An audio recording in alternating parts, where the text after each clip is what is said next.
Okay, we're coming back here. So yams are just naturally high in carbohydrates, natural sugar, so they are going to stimulate insulin. So if you are trying to balance your blood sugar levels or lose weight, they're not something that you should eat on a regular basis. So when I was eating the way I ate before, that was one of my favorite things. Dal and yams, or dal and potatoes, right? And then I would also have rice and a piece of toast on the side. Those were that was a typical meal for me. So yeah, even if something is considered lower on the glycemic index, we look at it more like how much carbohydrates are in it. Mm-hmm. So, and how much is that beyond 1 or 2 teaspoons of carbohydrate in your body, like sugar. Because anything past that will stimulate insulin, and if you already have trouble with your insulin, with hypoglycemia, then it's not good for you as an individual. For the general public, eating a yam is a health food, right? If you, but then again, let's say what is general public? Because if 1 in 3 Canadians has insulin resistance, it's almost like, well, a third of the public wouldn't do well with yams in their diet, even though it's a nice healthy food and tastes delicious. I mean, that's one of my favorite Eat Update foods. Mm-hmm. I'll go to the vegan restaurant and I'll have some yam fries with some mayo as a treat, right? And it is also a way of making sure that you're not going too low carb, so you're not going to harm your endocrine system, which is not going to be happy if you go too low carb for too long. So that's sort of like a safety net. All right, so I'm going to go into, this isn't going to take that long. I'm just going to share with you some of the other things that, besides having blood sugar imbalances, that will keep a person from being able to lose weight. And I think we covered some of them, but I'm just going to go over them here. And of course, when you get your handout, you can refer back to this.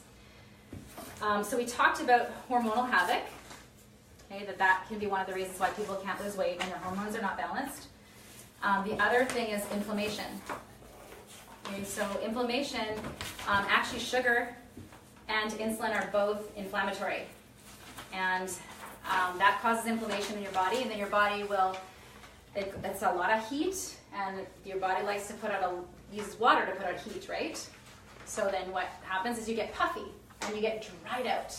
You have dry skin, dry hair, you start to feel like you're aging, right? So it's not even just being overweight that this inflammation, it contributes to, but it also makes a difference in your skin and your hair, whether you feel moist, right? And that will also affect your libido, right? If you are dry, you're dry everywhere, and then you don't want to have sex anymore either. So that's another good benefit of eating good fats, because it stimulates your metabolism, but it also feeds your glands, so your hormones are happy, and then you can have, you can be naturally lubricated and not have to use lubricants and things like that, and enjoy sex. So inflammation also affects the joints, right? So when you have inflammation from eating too much sugar, you can have joint pain and just feeling acidic, right? Where you just feel tired, right? When you're acidic, you feel tired.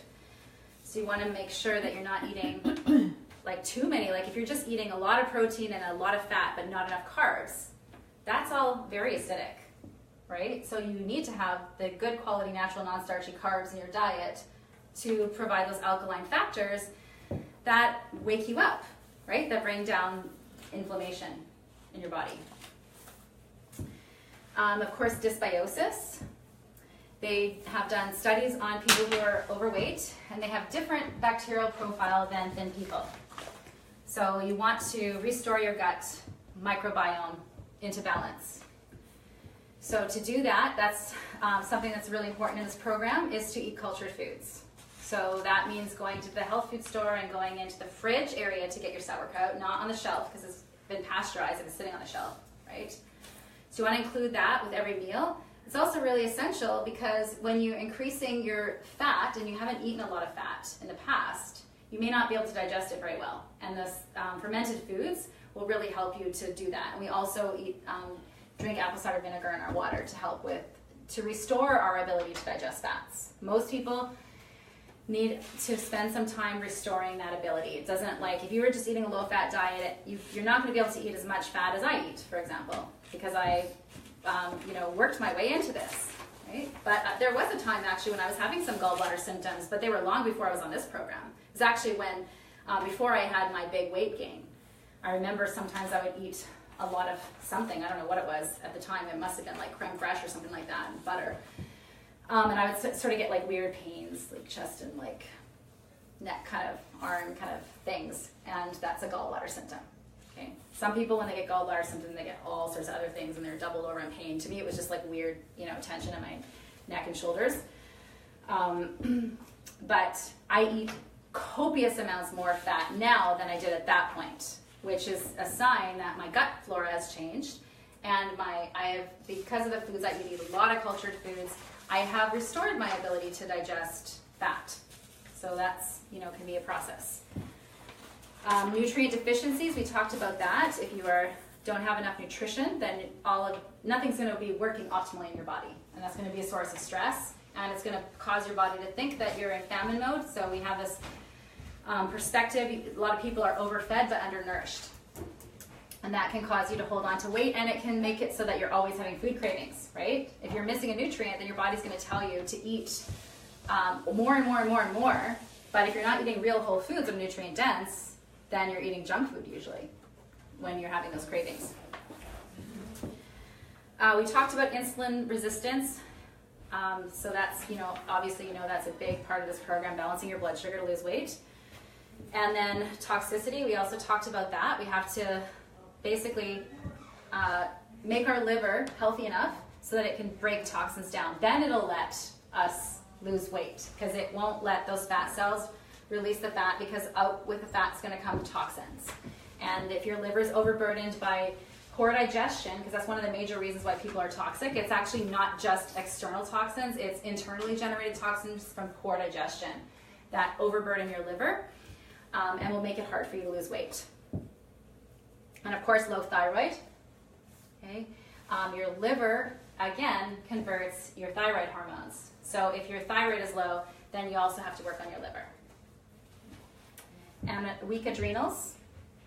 Okay? If your adrenals are weak, because you're stressed, chronically stressed, whether it's physical or emotional or mental stress, what happens is usually you're go, right?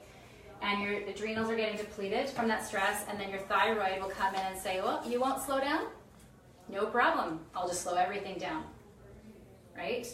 So oftentimes the thyroid has gone off, not just because of things like malnourishment or overburdened liver, but it's actually trying to compensate for your adrenals being so stressed. It's trying to slow you down on the inside because you're not slowing down on the outside. So mental, emotional stress can be part of that. 1 second. Who is this? Oh, wow. Hello. Hi, how's it going? Come on in. You're welcome to stay. Join. Okay. Yeah, I am almost done. Okay, so we've got, You can have a seat anywhere here. so we just did adrenals. So constipation. You have decaf coffee right If your elimination is not in good shape, that's another thing that will slow down weight loss. Okay, because that's going to be overburdening your liver with toxins. Because if you're not eliminating properly, then those toxins are getting recirculated into your bloodstream, and your liver has to deal with them again. Right? What if it's like the opposite problem? If you have diarrhea, Well, or, yeah, then over elimination. yeah, then what will be happening is you're not absorbing nutrition. It's going through your body too fast. Okay, and then we would be looking at your digestion to get, because that's a sign of inflammation when you are not forming, stool and it's coming through really fast.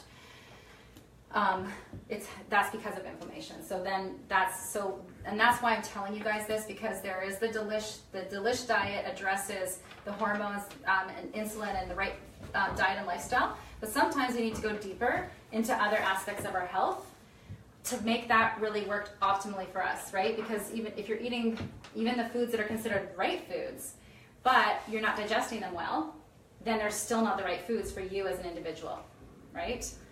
Everybody is unique. So we have to heal the gut, and some foods have to be avoided for some people, right? Like healthy foods. Sometimes I was just talking to somebody the other day, and we think that histamines are an issue for her. So there's certain foods that are like super natural, super healthy, that are naturally high in histamines that they're allowed on the diet, but she can't have. Not now.